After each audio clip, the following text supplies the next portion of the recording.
नमस्ते रुद्रावताराय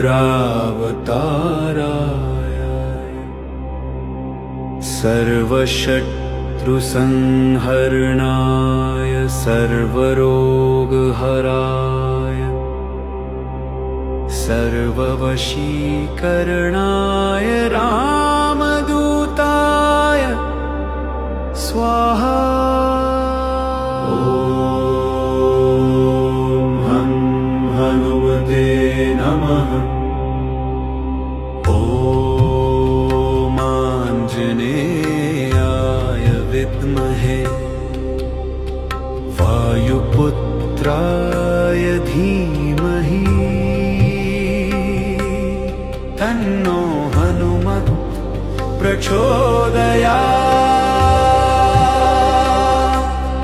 ॐ ऐं ह्रीं हनुमते श्रीरामदूताय नमः।